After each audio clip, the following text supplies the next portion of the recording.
What's going on, everybody? This is Sean from the Rap Geeks. Lizzie. All right, man. Today we're going to be getting into a classic. Got this one ready right in time for 420. This is Wiz Khalifa's Kush and Orange Juice. Kush and OJ. Right.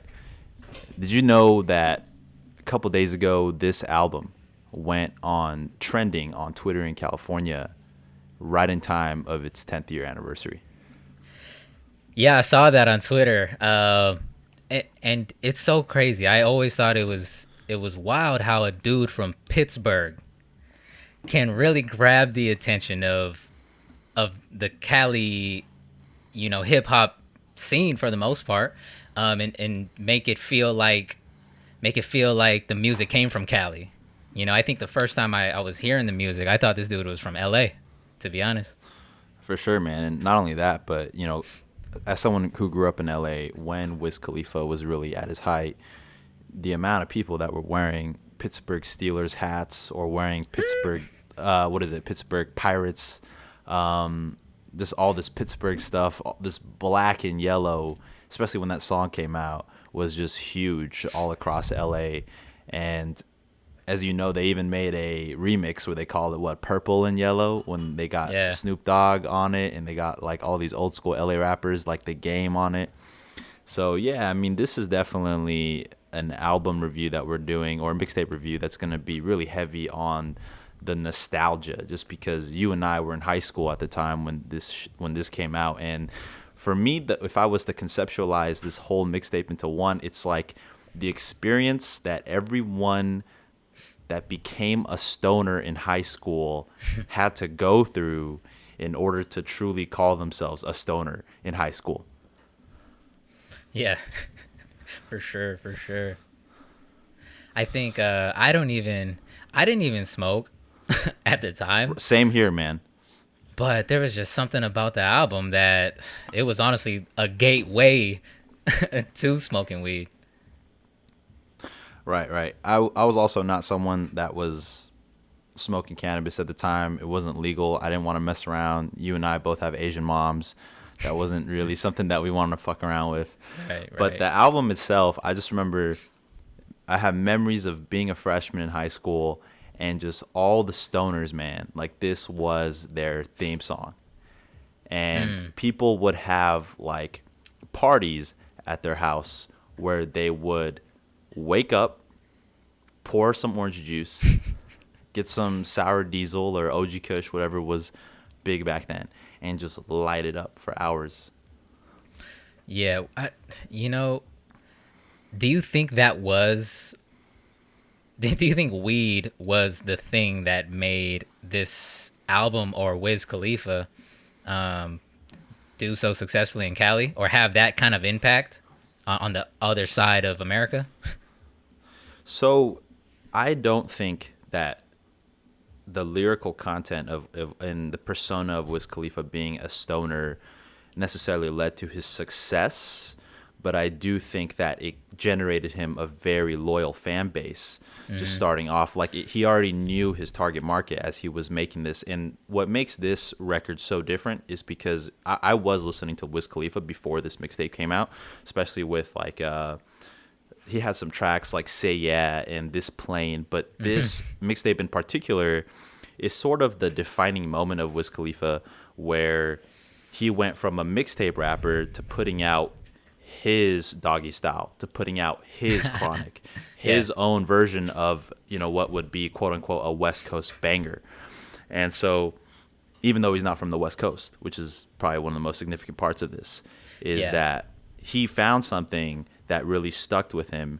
And, we're going to talk more in detail about the actual sonics of the album, but just conceptually, the album is really geared towards the pothead, and it's an experience that I'm really glad came out, because it was so different from a lot of the other hip hop. As you remember, like Waka Flocka was coming out, Teflon Don by Rick Ross was coming out. Yeah. Hip hop was getting more and more trap heavy, and then here was Wiz Khalifa kind of bringing it down back to let's just chill out.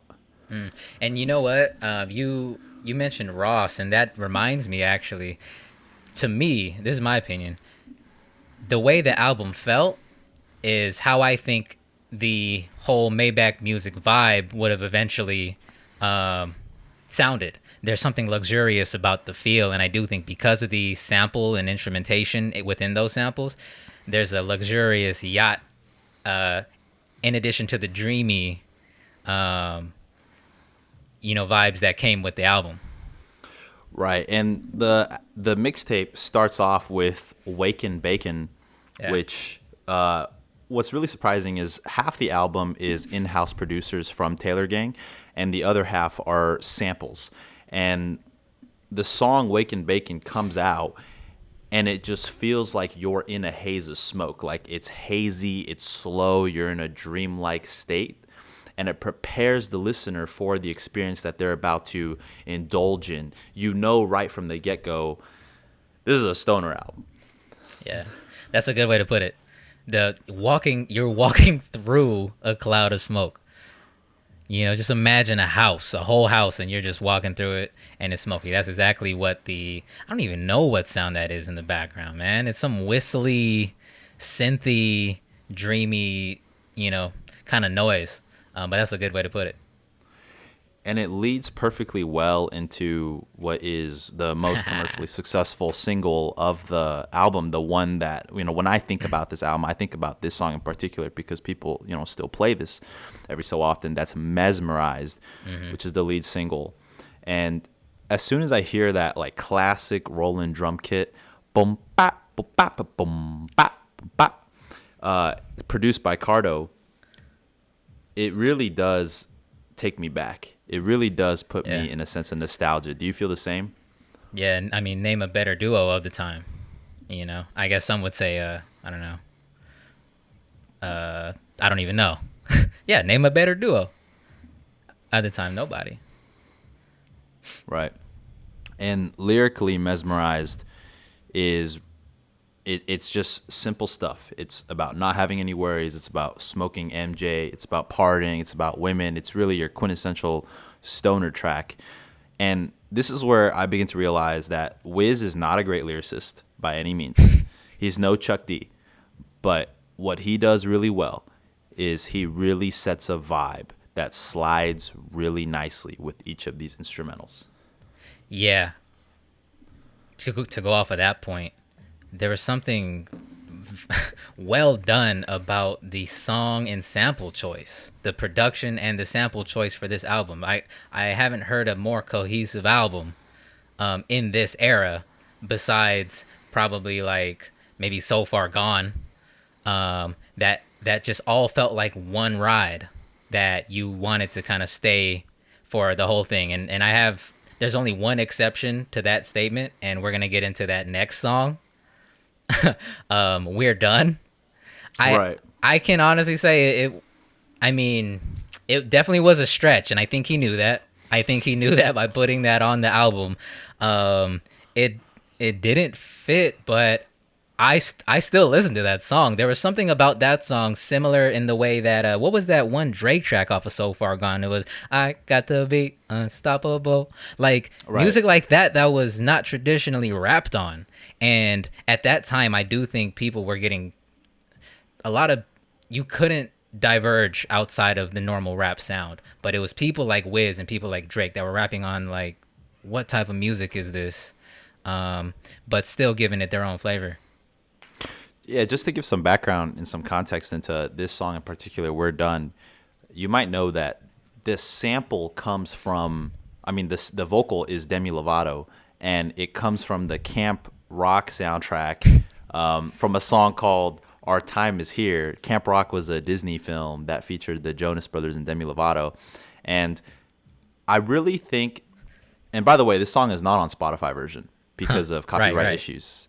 I think that this song was the first time that we heard Wiz's ability to really do well on pop tracks. Yeah, dude, I was about to say that, bro. This was probably the precursor to what would have been Charlie Puth, yep, exactly. to the Miley Cyrus, that's what I was to gonna the say. Maroon 5, to all of these pop artist that Wiz is eventually gonna, collaborate with, this is Yeah. the first time that he gets on a track that, like, if I was to play this with the hip hop heads that I hung out with back in high school, they would think this is hella lame.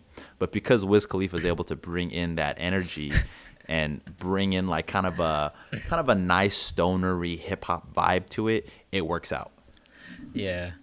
Dude, I agree, man. That shit is crazy. And another thing is this album, I think, like many albums do, it does play around with the radio idea with its skits. And when I hear the skits, it kind of reminds me of Snoop Dogg's Doggy Style. The Shiznit, particularly that track, in that you hear Wiz and he's taking calls and he's obviously high and blown and he's just chilling out to each of these callers that are calling in. I'm trying to remember. Do you remember the music that was playing in the background of this particular skit? I think it was each of these skits. It plays a sample of what the next song is going to be. So the next song is the statement, and I don't think it's a strong song by any means, but it does sample the song "Beautiful Boys" by Yoko Ono and John Lennon.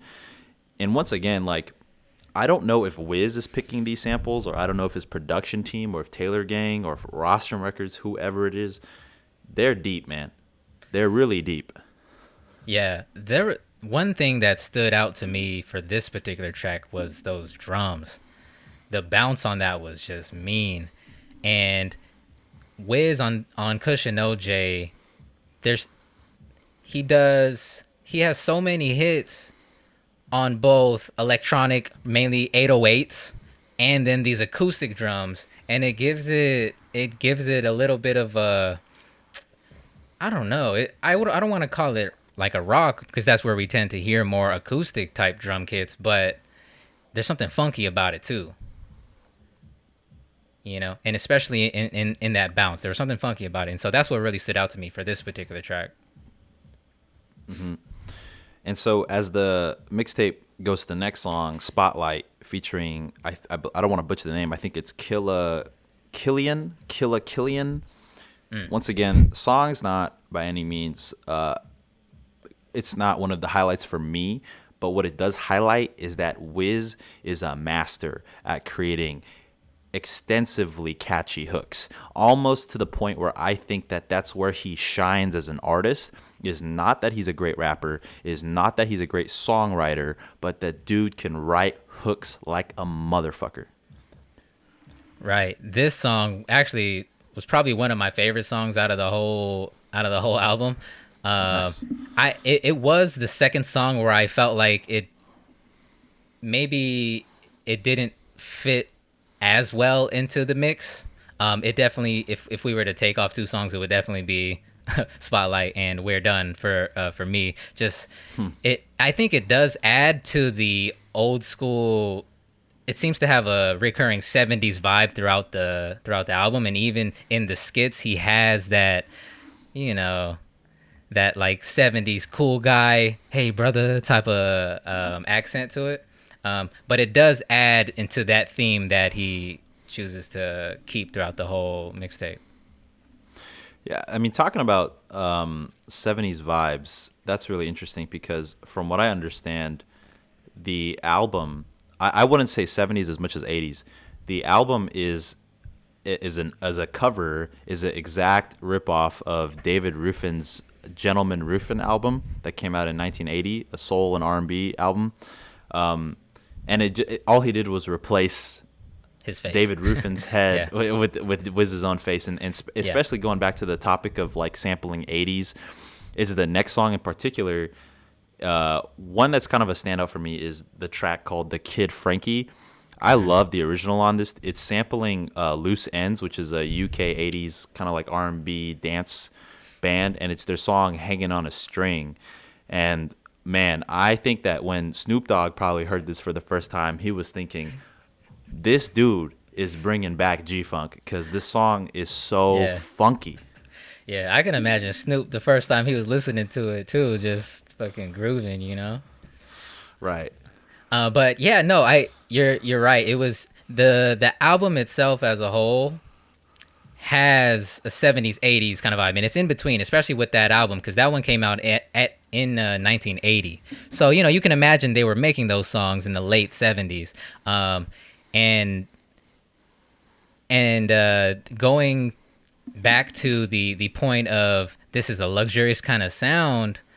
There's a late 1980s, like 1970s Love Boat vibe to it. And so songs like this and everything after it really add to that vibe. Yes and no. So I think sometimes the album does put you into in that 80s vibe, but there's also the other half of the album which is so focused on the stoner heavy tracks, especially the next one, which is Up, where the lyrics are literally cuz everything's better when you're high, and then he just keeps on saying he's so high that he's never coming down. And I think at that point is one of the most chill parts of the album, and also the ones where this, you got to hear this shit high. Yeah, and you know what? Thinking about it now, because I didn't really smoke back then, but I listened to it as much as I did, the way it translated in my head was I just feel dreamy. That's literally the Right. best.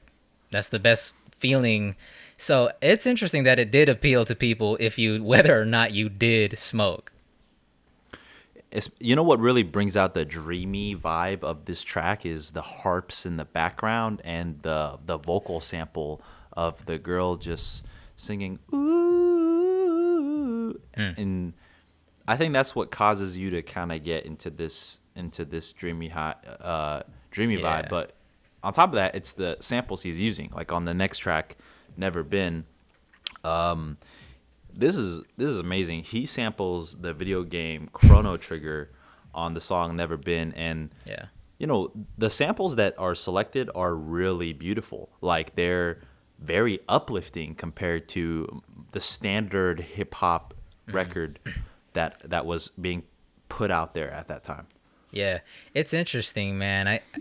Because at this point in Wiz's career, he's not a new guy. Right. And so He's I'm kind of wondering. new. He's kind of new I mean, at this point. yeah, for sure. But I think he definitely had enough traction where producers were lining up, To work right? with him.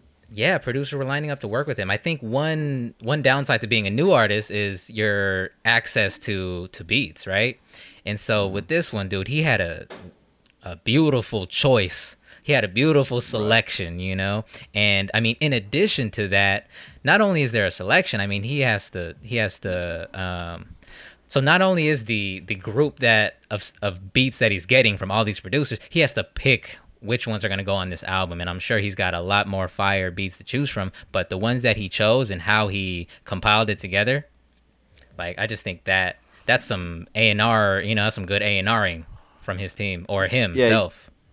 yeah, you make a good point, man. I think every Wiz release has, even though he's hit and miss with some of his later albums, but they all are kind of unique in their own sense. Like Yeah. Taylor Adderus doesn't sound like Rolling Papers, doesn't sound like, whatever the most recent release he's made. And Kush and OJ Yeah. is really a sound that cannot be mimicked because no one's really going to go out of their way to get on these kind of samples. And Right. it's just the mind state that Wiz was at the time, where he was probably a lot Right. less, he was probably a little bit more carefree.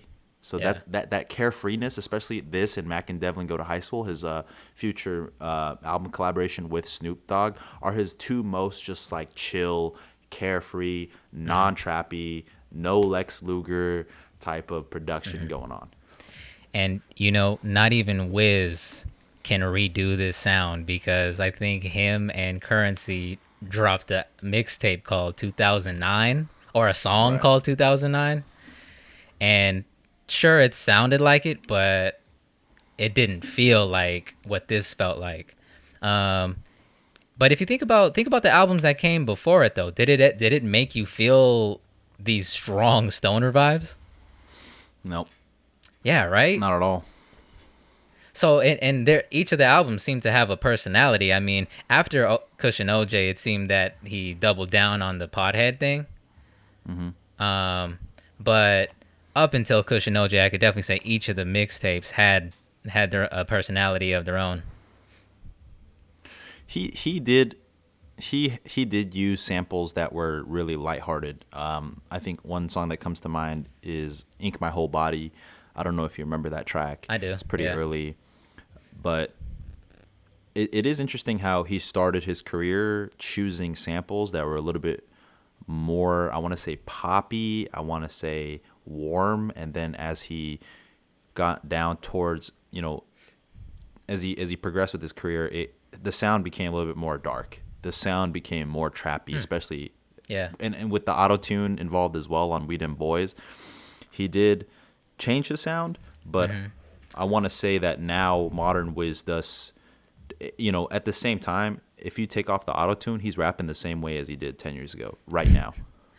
Yeah. I I I see him as somebody maybe like Ludacris, where the way they rap, right? Do you No, agree or you don't agree? no. Okay. Why not? So I think Ludacris doesn't have the as ludicrous of a career as Wiz Khalifa has. Oh, for sure. But I'm only talking about the fact that throughout the career, the raps they feel and sound the same. Potentially, Wiz has had a lot of variation though, and if anything, it's more about the samples he's on as opposed to his voice. Yeah.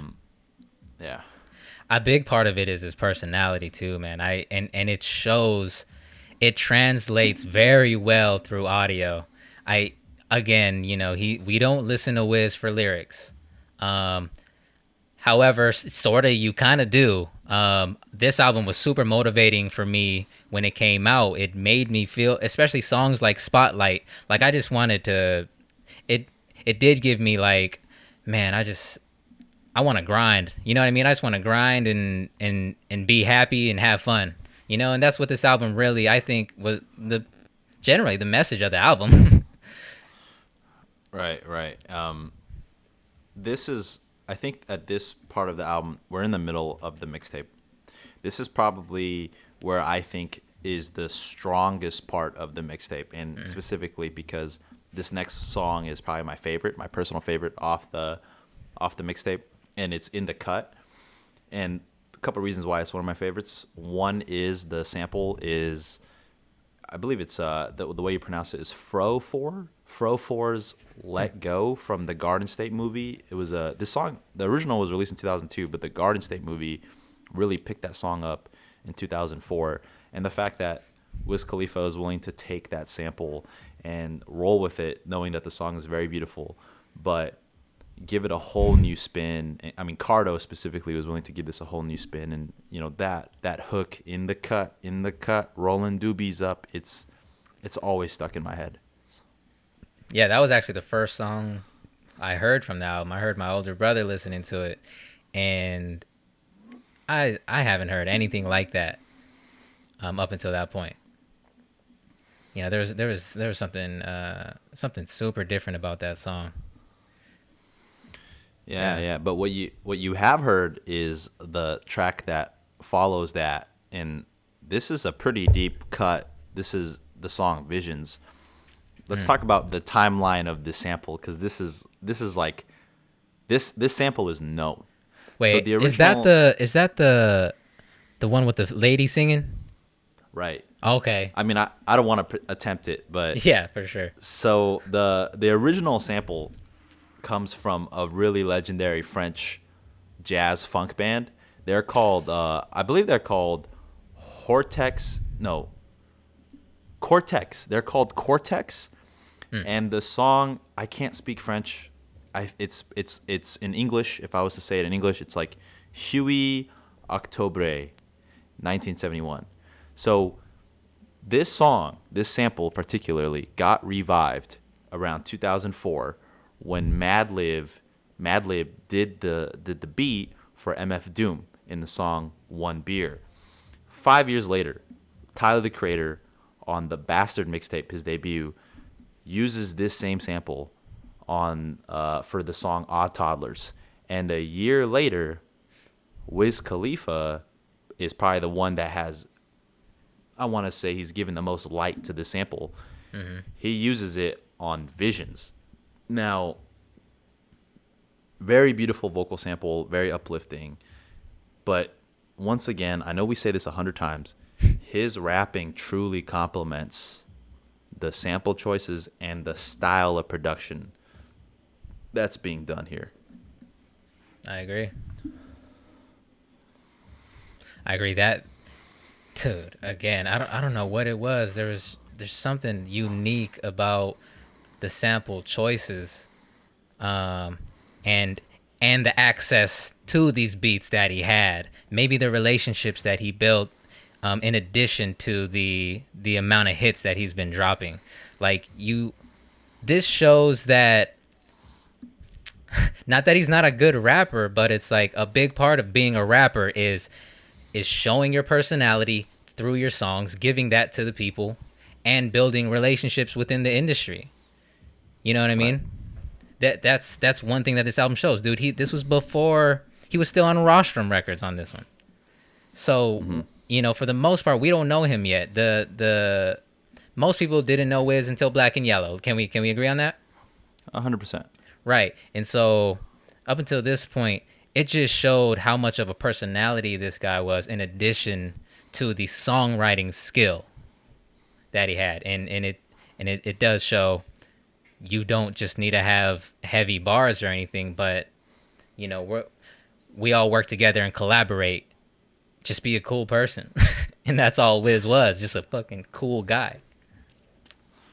Right, man. I think this next track is the one that solidified Snoop Dogg to want to work with Wiz on the Mac and Devlin Go to High School soundtrack and the movie. Think so? Yeah. It's still Blazin. Original song is by a reggae artist. Once again, don't want to bastardize his name. I think it's Alborosie. I'm gonna say Alborosie. Okay, I like that. Sounds like a fancy drink. Sounds like a drink Jay-Z owns or something. Alborosie. He's an Italian Jamaican artist, but sings in English. And dude, the original is good, but this remake with Wiz is so much better because they really get those drums to pack a punch on the mix. I love reggae music, but I love reggae music when it's just hitting you and it hits you with like a good amount of drums, and they're real drums. It sounds like they're acoustic percussion. And I'm sure they layer it heavy, because I think most reggae songs, they don't slap like a rap song does. Right. It seems like, dude, at this point is when you're listening to the mixtape and you're going, this dude is capable of rapping on any sample you give him, whether it's psychedelic, whether it's like old school Mad Lib style beats, whether it's pop music from Disney, or if it's a reggae track. I think that's really what he was showcasing on this mixtape, is I'm a versatile rapper. Yeah. If anything, I think he already proved that. Show and prove. Yeah. Pun intended. Right. Next track is the Slim skit where I don't know if it's him. I've always wondered if it's him singing this, because the sample's Leroy Hudson's Can't Say Enough About Mom. But I swear I'm hearing John Legend like whenever I hear this track. If it's really Wiz singing, I'm thoroughly impressed. But I have a feeling it's just like an unaccredited John Legend or something. Yeah, no, I knew it was Wiz. I spent some time listening to this because I was like, yo, this is him. He's really going off. But at the same time, part of me felt like he must have struggled through. I wonder how many takes he took to get that right, because I can't imagine his lungs and his throat being able to, do that smoothly in one take. But he hit it. Yeah, he hit those notes on that one. Yeah, man. I think this is where the album for me drops off.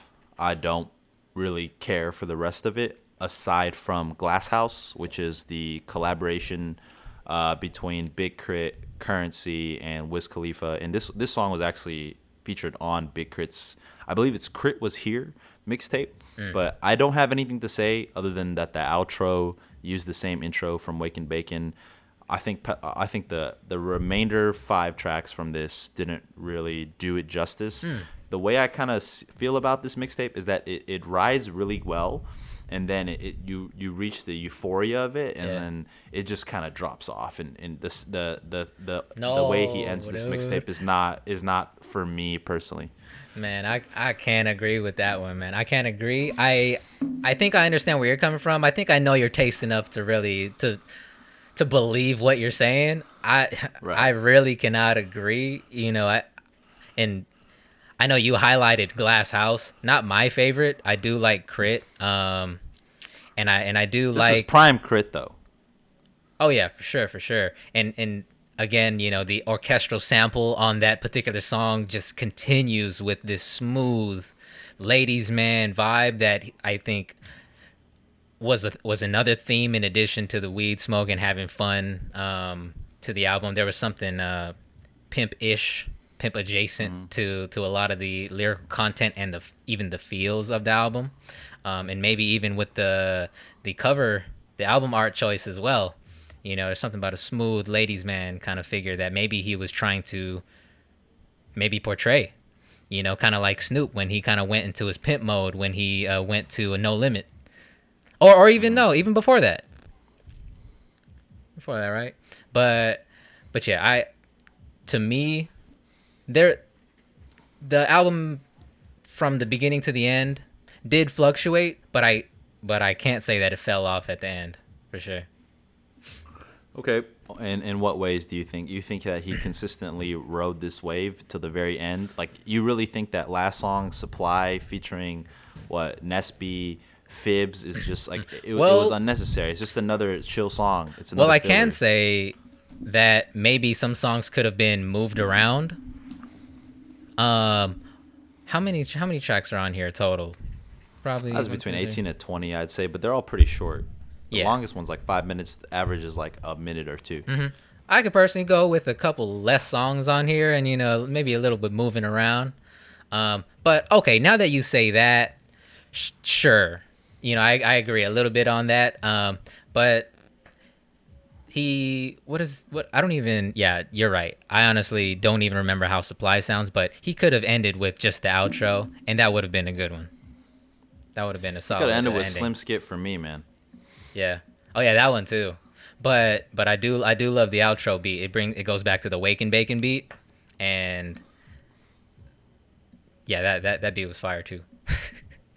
That's a good ending.